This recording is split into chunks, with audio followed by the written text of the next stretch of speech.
kabar teman-teman? Pastinya dalam keadaan baik-baik saja kan ya?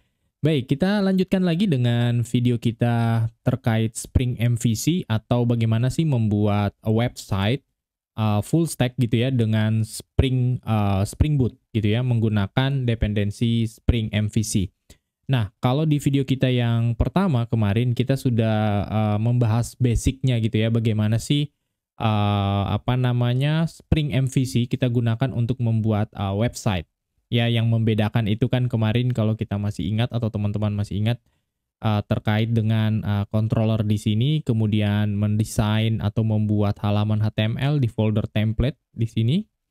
Kemudian that's it ya, yang kita return dari sebuah fungsi di controllernya itu adalah nama filenya. Oke? Dan harusnya yang lain-lainnya itu nggak jauh berbeda dengan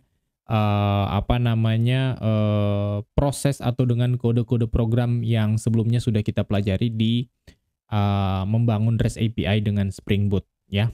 Nah, kalau teman-teman yang mungkin baru kali ini mengikuti tutorial ini, saya sarankan teman-teman untuk melihat video sebelumnya ya, terkait bagaimana membangun website dengan Spring Boot ini. Atau kalau teman-teman mungkin yang baru pertama kali datang di channel ini, teman-teman silakan juga untuk melihat video-video terkait Spring Boot khususnya yang membangun REST API. Oke?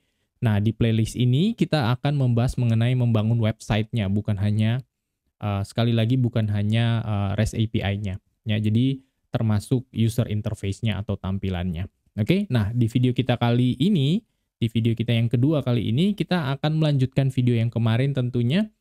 Nah, kalau kemarin itu masih membahas basicnya, nah hari ini kita akan coba bagaimana supaya tampilannya itu lebih baik gitu ya. Nah, kemarin itu cuman seperti ini ya, kita udah pelajari bagaimana mengirimkan informasi atau data dari controllernya di sini dan ditampilkan di browsernya, gitu ya. Nah, hari ini videonya singkat saja, kita akan buat bagaimana supaya kita bisa integrasi dengan Bootstrap. Ya, biasanya Bootstrap ini yang paling umum digunakan untuk membuat website gitu ya. Nah, bagaimana kita lakukan hal tersebut? Langsung saja kita lihat di video kita kali ini. Ya, jangan lupa untuk subscribe dan klik pada lonceng supaya selalu mendapatkan update informasi dari kelas coding.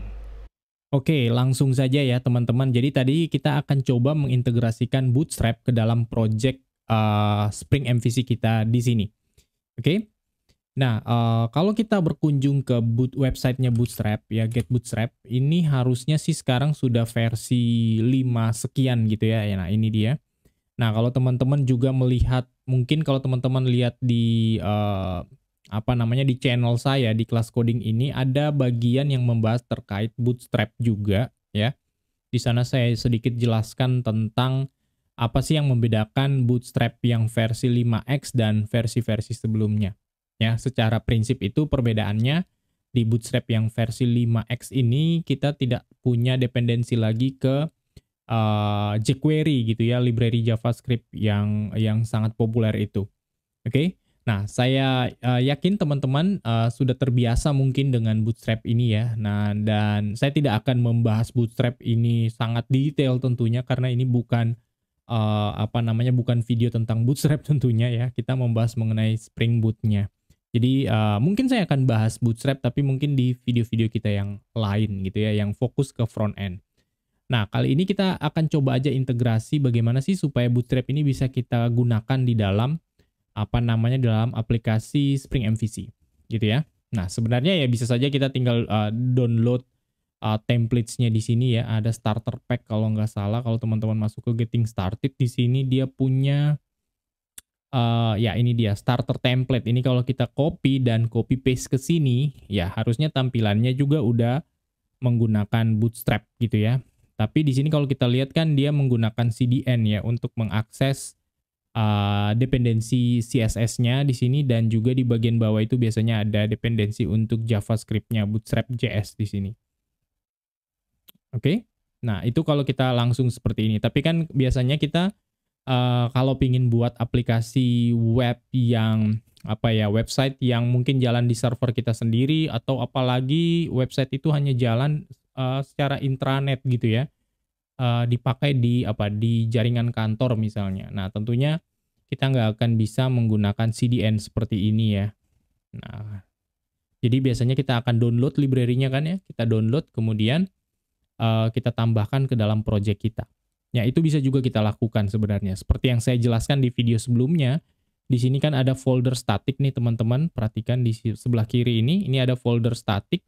Nah, folder static ini biasanya ya seperti yang saya sudah jelaskan di video sebelumnya, berisi library-library yang terkait dengan JavaScript-nya misalnya. Ya, di situ bisa kita simpan file JS dan file-file CSS. Nah, kalau kita download Bootstrap, file CSS-nya Bootstrap dan JavaScript-nya itu bisa kita tempatkan di sini. Nanti dari front end-nya, dari indeks HTML-nya, tinggal kita refer ke sini. Jadi kalau di sini kan dia href-nya ini ke ke sebuah server CDN. Nah, kalau kita udah download, kita tempatkan di sini, di folder static di sini, berarti kita tinggal arahkan ke sana aja relative path-nya di sini, gitu ya. Nah, tapi bukan itu yang akan kita lakukan. Pendekatan yang akan kita lakukan itu adalah pendekatannya si Java itu sendiri. Oke. Nah, bagaimana itu kita lakukan? Nah, ada library tambahan yang biasanya kita butuhkan untuk itu. Namanya adalah WebJars. Teman-teman bisa cari aja webjars.org ya di website ini. Nah, WebJars ini sebenarnya adalah client side web libraries. Jadi intinya itu dia mempermudah kita supaya dependensi kita yang terkait dengan JavaScript misalnya dan CSS misalnya ya yang di sisi client gitu ya, client side web library itu bisa di-package bersamaan dengan project kita gitu ya. Jadi nggak perlu kita download seperti yang tadi saya jelaskan sebelumnya. Kita download sendiri terus kita tambahkan ke dalam folder static seperti itu. Nggak perlu gitu ya. Nah, kenapa itu cukup penting ya supaya nanti dependensinya itu terpusat nanti. Semuanya kita manage di dalam file POM XML ini. Gitu ya. Jadi nanti dependensi ke Bootstrap misalnya itu kita manage juga di sini. Ya, jadi tidak terpisah-pisah gitu. Karena kalau teman-teman download sendiri Bootstrap-nya, kemudian kita copy paste tempatkan di dalam folder static misalnya file CSS dan file JS-nya misalnya. Nanti kalau kita mau upgrade misalnya, mau upgrade ya harus kita download lagi gitu filenya, kemudian kita tempatkan lagi di dalam folder static ini. Jadi kita timpa gitu ya filenya. Nah, tentunya itu bukan cara yang efisien gitu ya.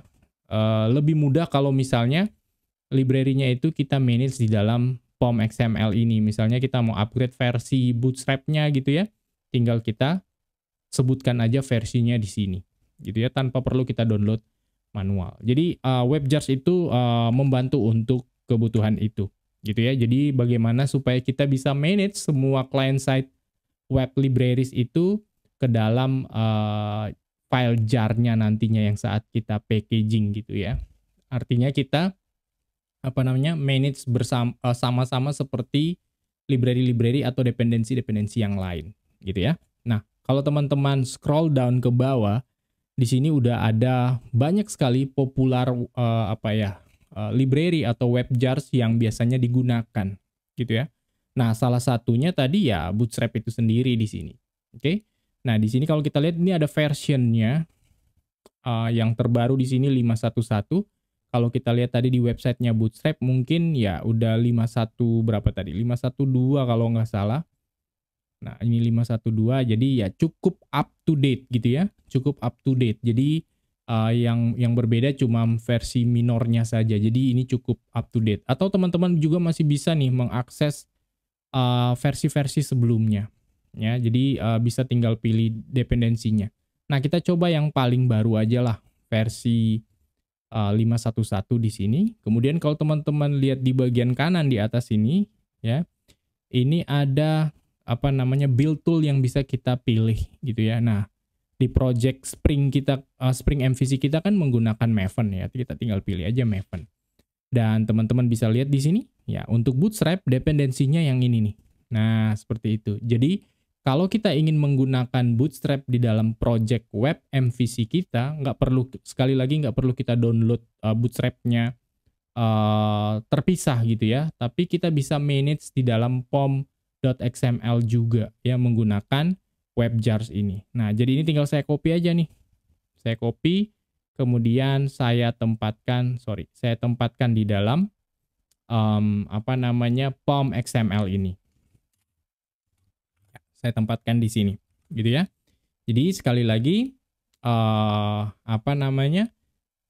kita manage terpusat, gitu ya. Semua library, baik itu library yang terkait dengan Java-nya, gitu ya. Misalnya di sini TimeLeaf kemarin dan juga starter webnya di sini. Nanti mungkin kalau kita udah sampai di topik database pasti akan ada misalnya di sini JDBC drivernya, gitu kan, kita manage semuanya di sini. Nah, bahkan untuk front end-nya sendiri, Bootstrap, itu kita manage juga di sini. Jadi benar-benar terpusat di sini. Ini akan mempermudah kita untuk maintain tadi ya. Misalnya kita satu saat mau upgrade versi Bootstrap-nya. Ya udah tinggal kita ganti aja versinya. Ya kan? Terus kita build lagi project-nya, maka dia otomatis akan download versi Bootstrap yang terbaru. Jadi nggak perlu di-download terpisah, kemudian kita copy paste di dalam folder static ini. Nah, jadi itu kelebihan kalau kita menggunakan WebJars. Oke? Nah, jadi sekarang kita udah copy paste ke sini dependensinya, terus bagaimana kita menggunakannya, gitu ya. Nah, caranya ya sama aja, kita masuk aja ke index HTML, terus kita coba di sini tambahkan dependensi tambahkan atau insert CSS dan JavaScript-nya ya, JavaScript dari Bootstrap. Kita coba kalau teman-teman lihat di template-nya tadi sebenarnya udah ada contohnya ya. Nah, di sini Bootstrap saat kita getting started. Nah, ini kan ya, kita sisipkan script ini. Cuman di sini kan kita mengarah ke CDN. Nah, kita sekarang jangan mengarah ke CDN, tetapi mengarah ke WebJars-nya, ya, ke dependensi lokalnya. Oke, ini saya copy aja biar mempercepat, gitu ya. Saya tempatkan aja di sini. Nah, ini yang saya nggak perlukan, saya remove aja. Saya rasa juga ini nggak perlu, karena kita nggak akses ke CDN-nya. Oke, seperti ini. Kemudian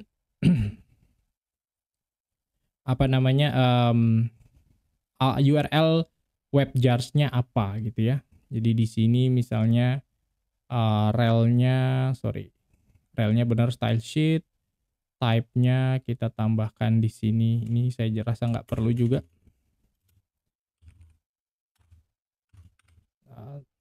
Ya, ini dia. Nah, kemudian href-nya kemana? Href-nya itu kita arahkan ke WebJars/bootstrap. Ini bootstrap/css/bootstrap min css. That's it. Oke. Nah, ini dia mengarah kemana sih? Ini mengarah ke lokal gitu ya. Sebenarnya kalau teman-teman udah tambahkan dependensinya tadi, terus misalnya sudah sempat di builds gitu ya, di di builds projectnya, itu dia akan download juga dependensinya Bootstrap.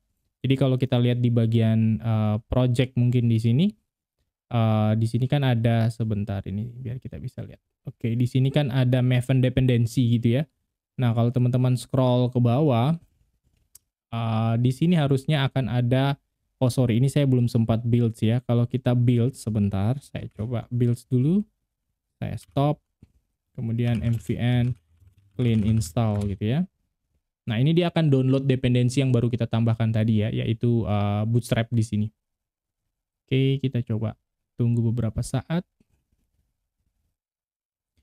Kemudian saya coba refresh juga di sini. Di dependensinya, dan harusnya kita bisa cek di sini, harusnya dia udah download gitu ya. Sebentar. Oke, saya coba refresh lagi. Maaf. Kita lihat, nah teman-teman lihat di sini nih ada Bootstrap sekarang. Oke, ini ada Bootstrap di sini. Oke. Nah, Bootstrap inilah yang kita refer ke sini ya, kita refer ke sini tadi. Jadi library-nya si Bootstrap tadi itu ditambahkan melalui dependensinya si Maven ya, melalui POM XML, konfigurasi di POM XML tadi. Jadi nggak perlu kita download terpisah. Jadi perlakuannya ya kayak library atau dependensi yang lainnya gitu. Oke.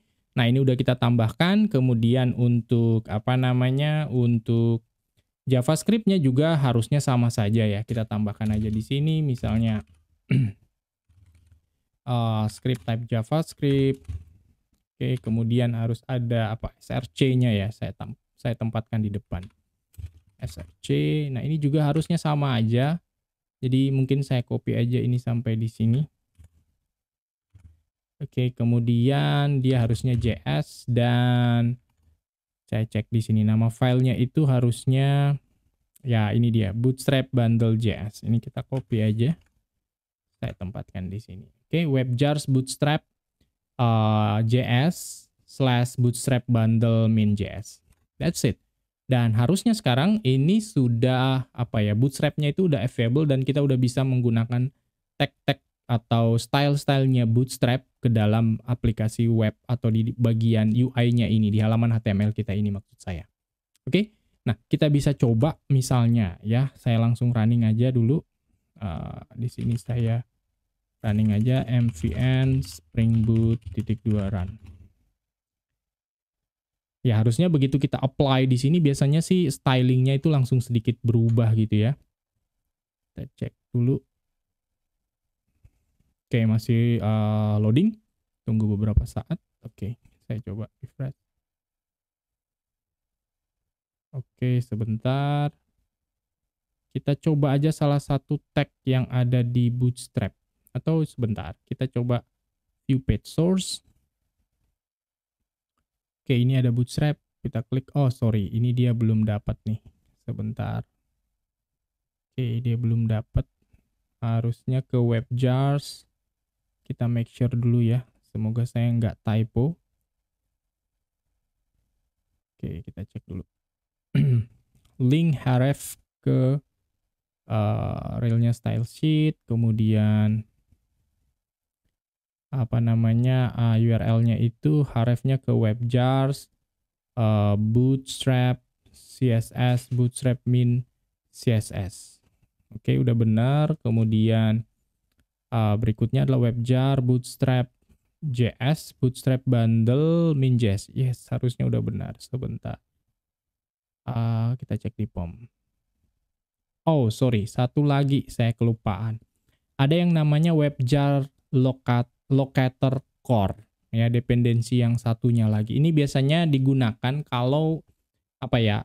Biasanya kan kalau kita menggunakan dependensi atau maksud saya library JavaScript tertentu atau apa namanya framework JavaScript tertentu, itu kan biasanya mereka akan punya apa ya? Saling atau maksud saya gini, misalnya ada JavaScript A, library JavaScript A itu butuh atau punya dependensi ke JavaScript B, gitu ya, atau JavaScript B juga punya dependensi ke JavaScript C dan seterusnya gitu. Jadi ada chain-nya gitu ya, saling depend satu sama lain. Nah, itu tidak mudah tentunya kalau kita manage manual gitu ya. Ya misalnya kalau dulu di versi Bootstrap versi 4X misalnya, kan dia masih depend ke apa jQuery gitu ya. Nah, kan kita harus tahu persis tuh. Misalnya Bootstrap versi 4.1 itu depend ke jQuery versi berapa gitu. Nah, kita harus lihat paling nggak di dokumentasinya kita harus lihat. Karena kita nggak mungkin misalnya pakai Bootstrap versi 4.1 terus jQuery-nya itu menggunakan jQuery yang lama gitu, jQuery versi 1 misalnya. Ya mungkin saja akan ada bagian-bagian tertentu yang nggak kompatibel. Artinya dependensinya itu harus benar-benar kita ketahui ya versi-versinya gitu. Nah, ini juga bukan hal yang mudah tentunya kalau kita tidak punya tempat atau tidak punya cara yang lebih efisien gitu. Nah, untuk kebutuhan itu WebJars memiliki apa namanya fitur lokatornya ya. Jadi itu yang akan saya tambahkan. Dependencies di sini group ID sama org WebJars. Oke. Kemudian ada artifactnya itu WebJars locator core. Oke, jadi sekali lagi dengan dependensi locator ini dia akan cari ya kalau misalnya library Bootstrap ini punya ketergantungan dengan library yang lain ya, maka otomatis dia akan download juga gitu ya. Jadi nggak perlu kita yang cari tahu dia depend kemana gitu. Jadi dia akan otomatis mencarikan dependensi yang terkait gitu. Oke, saya coba lagi ini. Oke, harusnya sudah cukup. Kita coba lagi.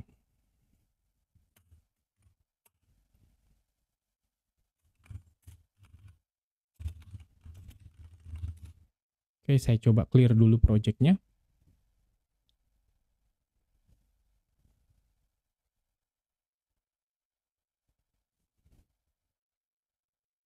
Oke, kemudian kita coba running.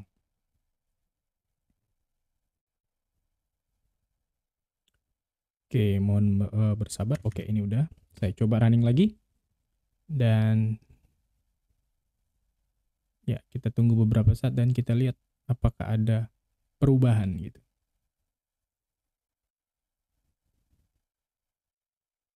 Ya, teman-teman bisa lihat. Nah, begitu saya tambahkan tadi dependensi yang kedua dan saya refresh browser kita, di sini langsung ada perubahan gitu ya. Ini artinya apa sih? Ini artinya stylingnya si Bootstrap langsung applied gitu ya. Nah, kita bisa coba cek di view page source. Saya klik kanan, view page source. Harusnya sekarang WebJars CSS ini kalau saya klik, nah kita bisa dapat nih file CSS-nya udah dikenali atau udah terhubung. JavaScript-nya juga harusnya juga sudah. Oke. Nah, sampai di sini sebenarnya kita udah berhasil melakukan proses integrasi Spring MVC, aplikasi web Spring MVC kita dengan Bootstrap ya menggunakan WebJars. Oke, menggunakan WebJars sebagai perantaranya tadi supaya memudahkan kita untuk mengatur dependensinya. Oke. Nah, ayo kita coba tambahkan komponen-komponen yang lain gitu ya. Atau ya kita copy paste aja misalnya komponen yang terkait dengan navbar biasanya. Ya yang biasanya kita lihat di bagian atas seperti ini. Oke, saya copy aja di sini salah satu. Saya rasa yang ini aja. Saya copy, kemudian kita coba tambahkan di sini. Di index ya. Saya coba tambahkan di sini. Yang ini saya copy paste di sini. That's it. Ya, jadi ini tadi navigation bar-nya. Ya, kalau ini jalan berarti ini membuktikan lagi kalau integrasi Bootstrap kita ke Spring MVC sudah berjalan dengan baik. Oke, saya coba save dan kita coba refresh browsernya di sini. Oops, sorry. Saya belum menambahkan, sebentar kita cek di sini. Saya belum menambahkan yang namanya DevTools ya. Ya, sekalian aja ya kita tambahkan DevTools di sini. Ini saya stop dulu. Kemudian saya mau menambahkan starter untuk ya DevTools ya. Maksudnya supaya kalau ada perubahan gitu dia langsung reload lagi ya Spring Boot servernya ya, embedded servernya.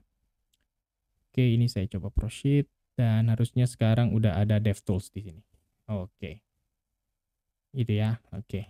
Saya coba lagi sekarang running npm Spring Boot .2 run.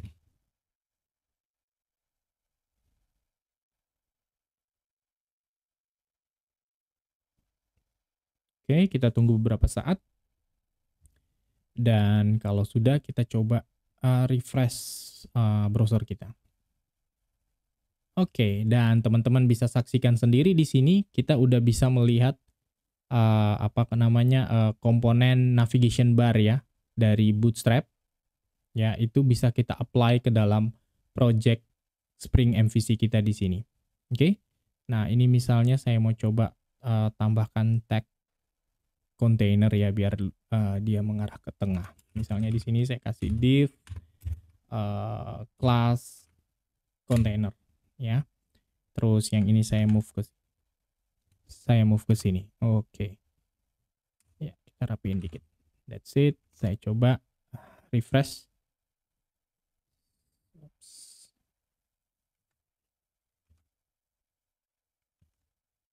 Oke, kita coba. Oh, sebentar. Class container.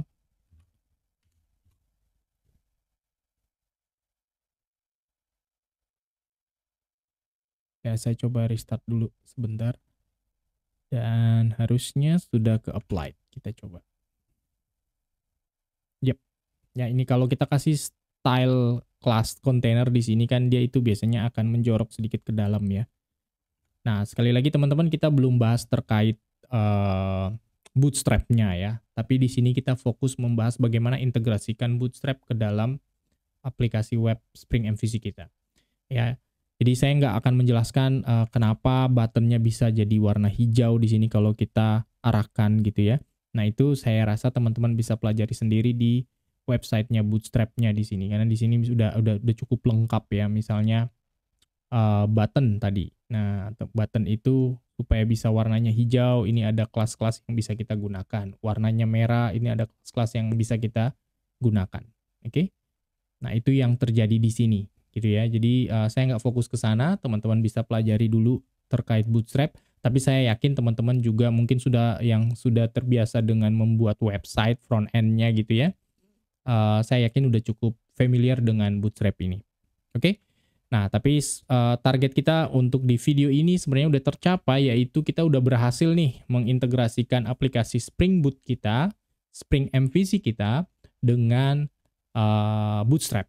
Oke, supaya apa? Supaya ke depannya di video-video kita yang berikutnya itu tampilannya menjadi lebih baik gitu ya. Jadi nanti kita mau buat tabel, ambil data dari database gitu ya, kita buat form gitu, itu semuanya menggunakan komponen-komponen yang ada di sini nantinya. Saya tinggal copy paste gitu nantinya, gitu ya. Misalnya di sini ada form nantinya, saya bisa tinggal ambil aja contoh form di sini. Nanti tampilannya ya relatif lebih baik atau tampilannya kurang lebih sama seperti yang ada di websitenya Bootstrap ini. Oke? Baik, kira-kira seperti itu teman-teman untuk video kedua kita di playlist Spring MVC ini. Ya, semoga bermanfaat dan teman-teman mulai memahami dan tercerahkan gitu ya. Kira-kira bagaimana sih membuat website di Spring Boot dengan Spring MVC ini. Oke, nah perjalanan kita masih panjang. Saya nanti akan tambahkan lagi video-video yang akan datang. Mulai dari bagaimana memanage data, bagaimana bernavigasi antar data, bagaimana menggunakan parameter gitu ya, bagaimana kita submit form gitu ya, dan nantinya sampai ke database, validasi, mungkin juga ada Spring Security gitu ya. Semua kita apply di dalam aplikasi website ini. Oke? Baik. Kira-kira seperti itu teman-teman untuk video kita kali ini, dan jangan lupa yang belum subscribe silakan di-subscribe, dan jangan lupa juga dipencet tombol loncengnya gitu ya supaya selalu mendapatkan notifikasi dari channel kita Kelas Coding ini. Oke, terima kasih atas waktunya sudah menyaksikan video ini, dan sampai ketemu di video kita yang akan datang. Thank you.